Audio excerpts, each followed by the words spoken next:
नमस्कार साथियों, आप सभी का स्वागत है हमारी इस क्लास की सीरीज में। एक्चुअली आज हम क्लास तो स्टार्ट नहीं कर रहे हैं, बट क्लास से संबंधित जो विषय हैं उनसे संबंधित चर्चा को हम स्टार्ट कर रहे हैं।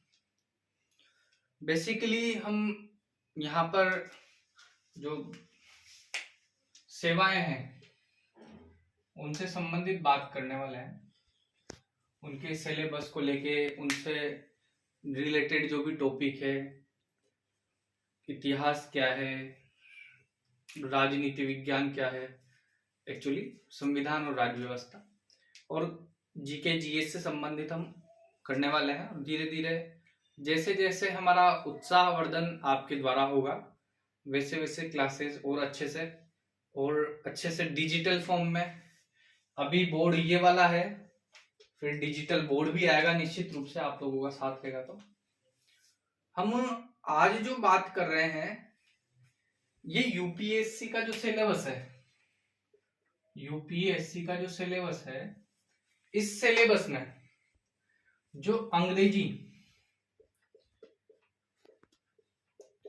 और जो सी सेट का है, इसके महत्व के बारे में चर्चा करने वाले हैं। इनका क्या महत्व है,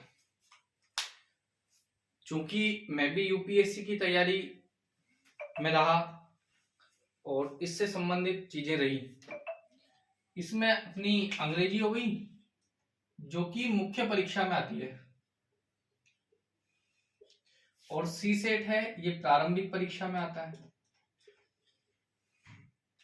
अब इसमें सबसे मेन बात यह है कि लोग जीएस को अच्छे से कर रहे हैं, प्रयास भी कर रहे हैं, लेकिन जो प्रारंभिक परीक्षा का जो सी सेट पेपर है वो अधिकांश विद्यार्थियों का क्वालिफाई नहीं हो पा रहा है। तो इसके पीछे कई सारे कारण हो सकते हैं, तो इस पर हमको चर्चा करनी चाहिए, इस पर हमें ध्यान देना चाहिए। अंग्रेजी हो जाता है लोगों का, और इस पे भी मेरे हिसाब से ध्यान देना चाहिए। अगर आप यूपीएससी की तैयारी कर रहे हैं और यूपीएससी की तैयारी में अगर आप अंग्रेजी को और सी सेट को दरकिनार करते हुए तैयारी की शुरुआत कर रहे हैं, तो मेरा तो ये आपको बिल्कुल सुझाव है कि आप शुरुआत ही यहीं से करें।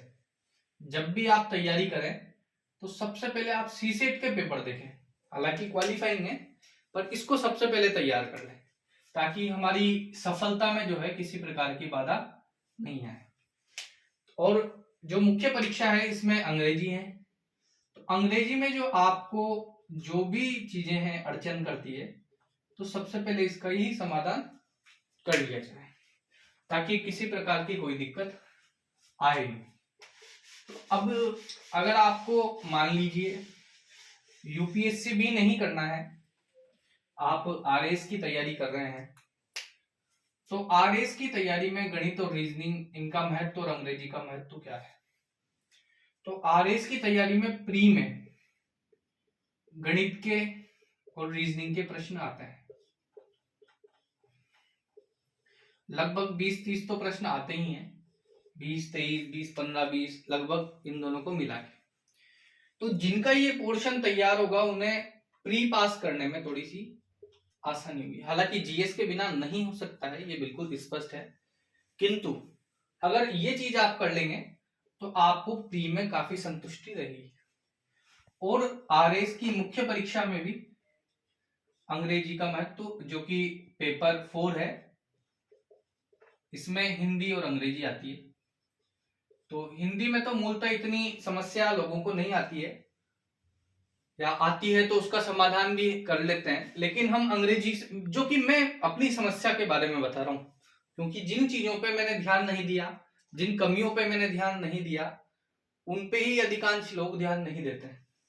जैसे कि मैंने अंग्रेजी पर ध्यान नहीं दिया था, मैंने मुख्य परीक्षा कभी लिखी नहीं, आरएस का मैंने प्री भी पास नहीं किया, तो मुख्य परीक्षा तो छोड़ दे रहे। तो इसको अगर हम अभी से कर लेंगे तो उसमें ठीक है। अब हम केंद्र में रख के बात करते हैं, जो लोग अभी कर रहे हैं ग्रेजुएशन, अभी जो ग्रेजुएशन कर रहे हैं, स्नातक, या जो 12वीं में है, या जो 11वीं में है, इसके फर्स्ट ईयर, सेकेंड ईयर या थर्ड ईयर में है, और आगे जाके सिविल सेवा की तैयारी करना चाहते हैं या जल्दी से जल्दी नौकरी लगना चाहते हैं।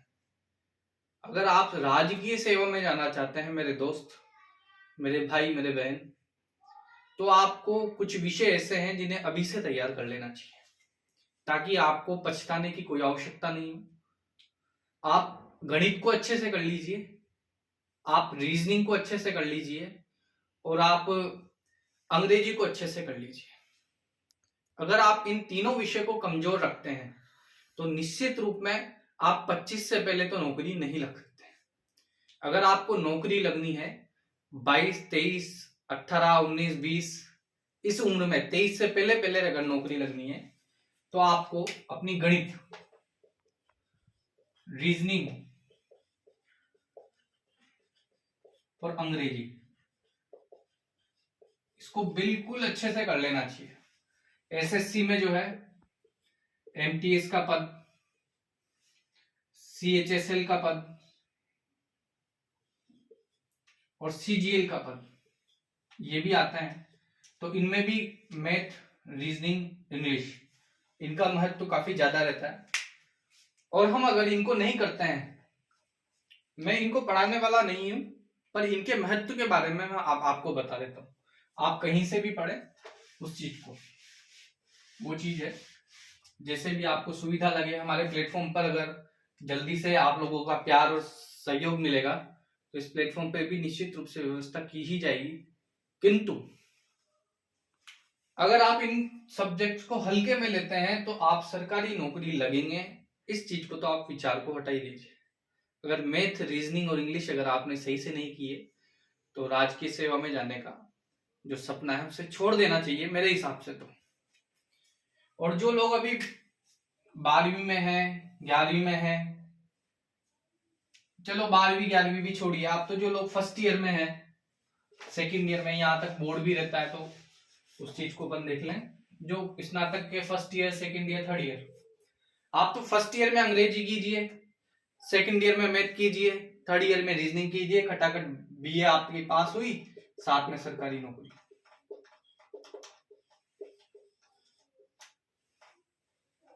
कितना आसान है? आसान तो है, पर इसके साथ में अपनी चुनौतियां सबके अपने अपने साथ में है, तो वो चीजें है।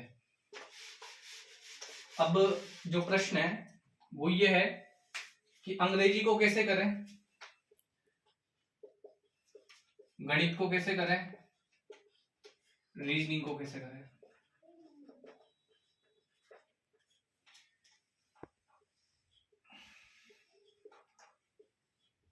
अगर आपका अच्छा है तो वो बात अलग है, अगर नहीं है तो मैं तो सीधा सा एक सुझाव देता हूं, बिना कोई शंका के, कोई भी एक कोचिंग आप ज्वाइन कर लीजिए, या यूट्यूब पर जो कंटेंट अवेलेबल है उनके द्वारा, या टेक्स्ट बुक या कोई भी एक ग्रामर की बुक लाकर आप इसकी पढ़ाई शुरू कर दें, ताकि आपका अंग्रेजी पोर्शन ठीक हो। ऐसे ही सेम गणित में और सेम रीजनिंग में। अब इसके साथ में आप पुराने ईयर, पुराने प्रश्न पत्र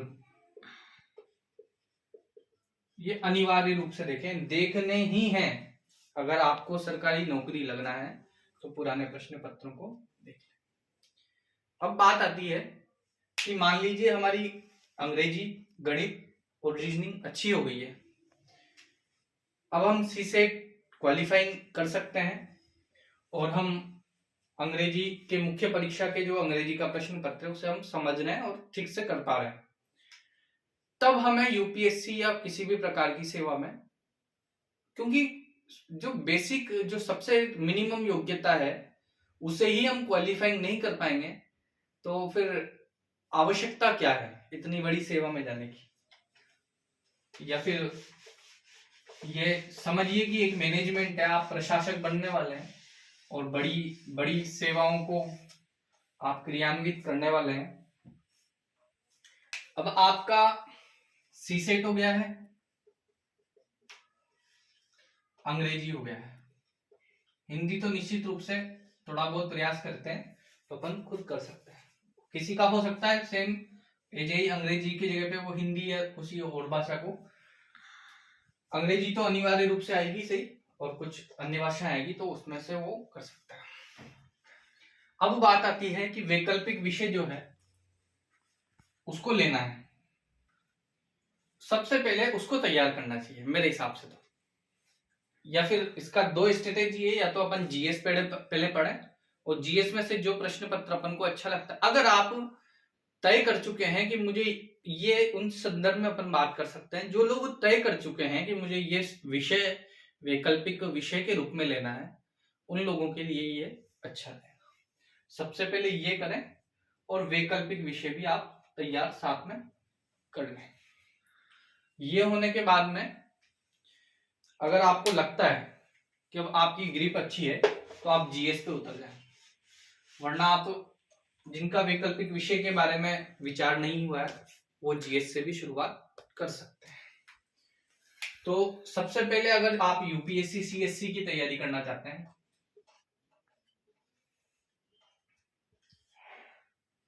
तो सबसे पहले आपको सिलेबस देखना चाहिए। क्या देखना चाहिए आपको? सबसे पहले सिलेबस, फिर उसके बाद में आपको देखना चाहिए पुराने प्रश्न पत्र,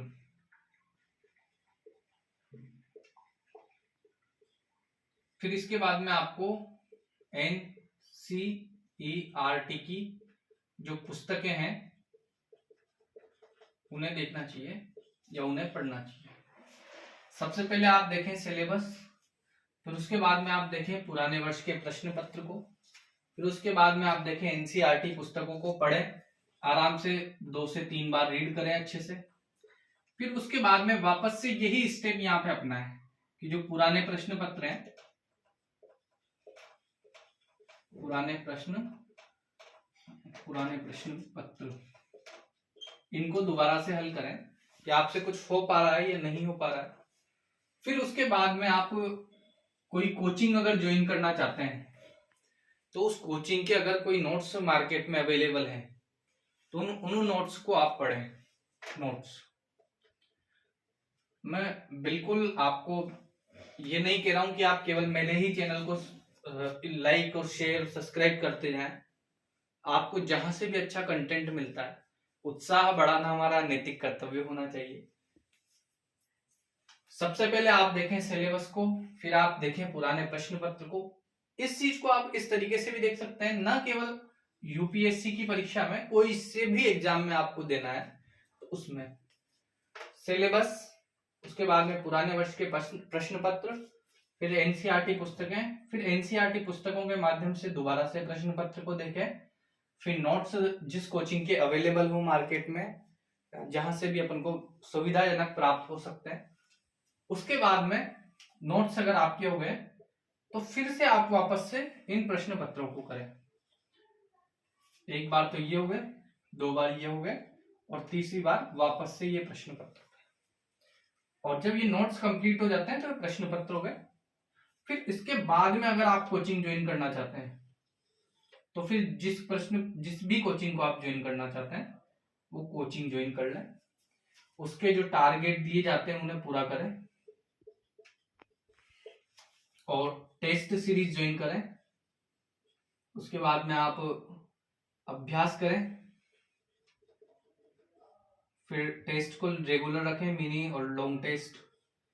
उसके बाद में जब आप परीक्षा देंगे तो मेरी बात मान के रखिए कि आपको सफलता प्राप्त होने की अधिकांशतः, पूर्णतः, लगभग पूरी संभावना इसमें रहेगी। हम इस प्लेटफॉर्म पर आए हैं तो हम किस प्रकार से आपका सहयोग करेंगे उसकी भी मैं थोड़ी सी आपसे चर्चा करना चाहता हूं कि जो यूपीएससी है, स्टेट पीसीएस है, और विभिन्न प्रकार की सरकारी सेवाओं के लिए हमारा ये यूट्यूब का प्लेटफॉर्म आपकी सुविधा के लिए तत्पर रहेगा। चूंकि मैं भी एस्पिरेंट हूं और मैं भी अभी आर्थिक रूप से इतना सक्षम नहीं हूं कि मैं डिजिटल बोर्ड पर आपको पढ़ा सकूं, या किसी और कोई चीज से आपको कंटेंट ऐसा ही अवेलेबल हो पाएगा। डिजिटल बोर्ड है नहीं मेरे पास में, और पढ़ने का उत्साह है। जरूरी नहीं है कि डिजिटल बोर्ड पे पढ़ाऊं तो ही सही पढ़ाऊंगा, हो सकता है ये जो व्हाइट बोर्ड है इस पे भी मैं कुछ चीजें पढ़ाऊं तो समझ में आए। अब हम बात करना चाहेंगे कि हम किस प्रकार से इसमें करेंगे, तो इसी माध्यम से मैं बता देता हूं कि सबसे पहले तो हम सिलेबस की चर्चा करेंगे, फिर उसके बाद में हम पुराने प्रश्न पत्रों को देखेंगे। सबसे पहले जैसे इतिहास विषय को लिया या फिर संविधान राज्य व्यवस्था को लिया, तो उसके सिलेबस की चर्चा करेंगे, उससे संबंधित पुराने प्रश्न पत्रों की चर्चा करेंगे, एनसीईआरटी से लगभग जो चीजें आ रही हैं उनसे संबंधित चीजों की चर्चा करेंगे, और उसके जो विभिन्न प्रकार के पहलू हैं व्यवस्थित व्याख्या सहित पूरा उसके हर एक चैप्टर को, हर एक डायमेंशन को कि इसमें क्या है क्या नहीं है, पूरा इस बोर्ड पे लेके आएंगे। किस प्रकार की संसद की क्या रचना है, संसद में कितने सदस्य होते हैं, संसद किन से मिलकर बनती है, तो सब प्रकार की हम चर्चा यहाँ पे करने वाले हैं। तो उम्मीद है आपको ये क्लास अच्छी लगी होगी। हम अगली कक्षा में यूपीएससी के